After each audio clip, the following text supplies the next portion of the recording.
മഞ്ജു വാര്യർ.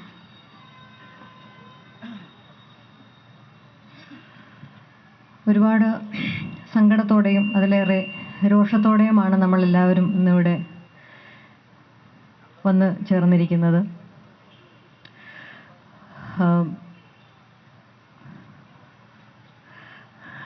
ഇതൊരു വാക്കുകളിൽ കൂടി പറയാൻ പറ്റുന്നൊരു വികാരമാണ് എന്നെനിക്ക് തോന്നുന്നില്ല. എൻ്റെ ഏറ്റവും അടുത്ത സുഹൃത്തിനാണ് ഈ ഒരു അനുഭവം വന്നിരിക്കുന്നത്. ഞാൻ ഇന്നലെ ഞങ്ങൾ ആ കുട്ടിയെ പോയി കണ്ടു.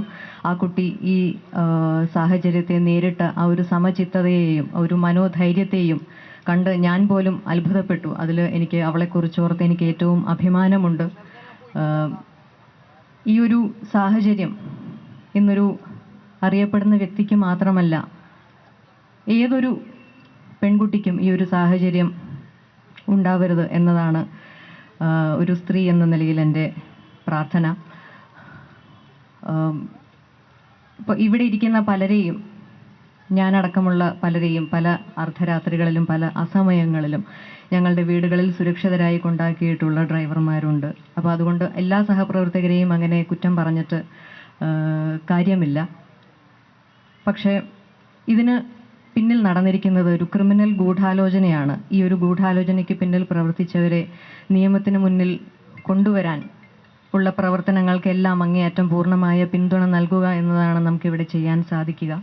അത് മാത്രമല്ല, ഒരു സ്ത്രീക്ക് വീടിന് അകത്തും പുറത്തും അവൾ പുരുഷന് നൽകുന്ന ബഹുമാനം അതേ അളവിൽ തിരിച്ചു കിട്ടാനുള്ള അർഹത ഒരു സ്ത്രീക്കുണ്ട്.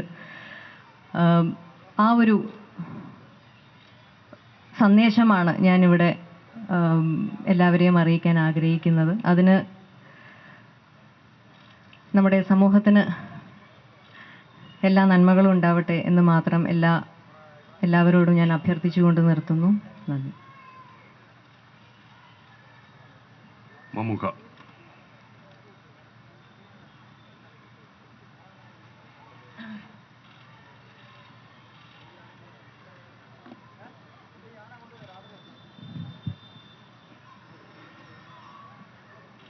കേരളത്തിന്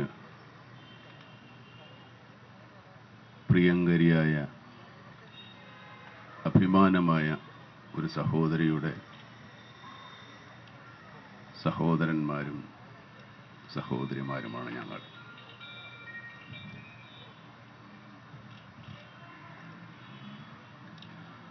ആ സഹോദരി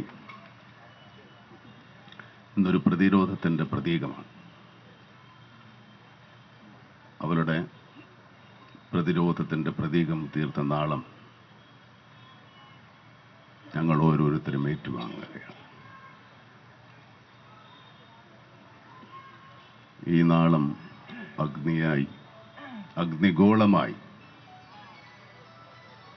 മനുഷ്യ മനസ്സാക്ഷി മരവിച്ചവരുടെ മുകളിൽ ആഞ്ഞു പതിക്കും. അതിന് ഉള്ള കൂട്ടായ്മയാണിത്. പൗരുഷം സ്ത്രീയെ കീഴ്പ്പെടുത്തുന്നതിലല്ല, സ്ത്രീയെ സംരക്ഷിക്കുന്നവനാണ് പുരുഷൻ.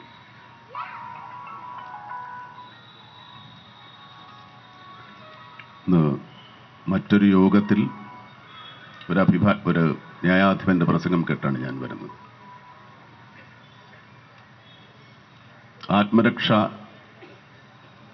ആത്മരക്ഷയ്ക്ക് വേണ്ടി നമുക്ക്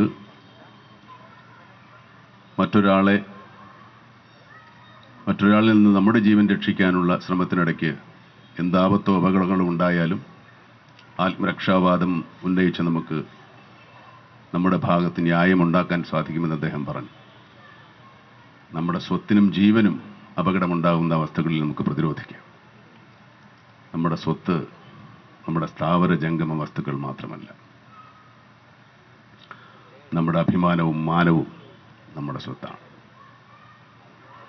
ആ സ്വത്ത് സംരക്ഷിക്കാൻ നമ്മൾ ഏതറ്റം വരെ പോയാലും നിയമസാധുതയുണ്ട് എന്നാണ് അദ്ദേഹം പറഞ്ഞത്. നമ്മുടെ മാതാക്കൾ, നമ്മുടെ അമ്മമാർ ഇതുപോലെയുള്ള മനുഷ്യരൂപം പൂണ്ട പിശാചുക്കളെ പ്രസവിക്കാതെ അമ്മപെങ്ങന്മാരെ സംരക്ഷിക്കുന്ന വീരപുത്രന്മാരെ പ്രസവിക്കട്ടെ.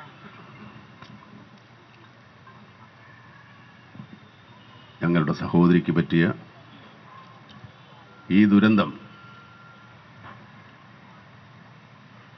ദുരന്തത്തിൽ അവളുടെ വേദനയോടൊപ്പം, അവളുടെ ദുഃഖങ്ങളോടൊപ്പം, അവളുടെ പ്രയാസങ്ങളോടൊപ്പം ഞങ്ങൾ അണിചേരുകയാണ്. ഞങ്ങൾ അവൾക്ക് വാക്ക് കൊടുക്കുകയാണ്. നീ സമൂഹത്തിൽ ഒറ്റയ്ക്കല്ല. നിന്നെ സ്നേഹിക്കുന്ന, നിന്നെ ഇഷ്ടപ്പെടുന്ന ഒരു വലിയ സമൂഹം നിന്റെ ഒപ്പമുണ്ട്. അത് സിനിമാ പ്രവർത്തകരായും സാധാരണ ജനങ്ങളായും സാമാന്യ ജനമായാലും നിയമവും പോലീസും സർക്കാരും എല്ലാം നിന്റെ ഒപ്പമുണ്ട്. നീ പ്രതിരോധിക്കുക, നിന്റെ ഒപ്പം ഞങ്ങളുണ്ട് എന്നും. സ്ത്രീത്വത്തിൻ്റെ സംരക്ഷകനാണ് പുരുഷൻ. നന്ദി, നമസ്കാരം.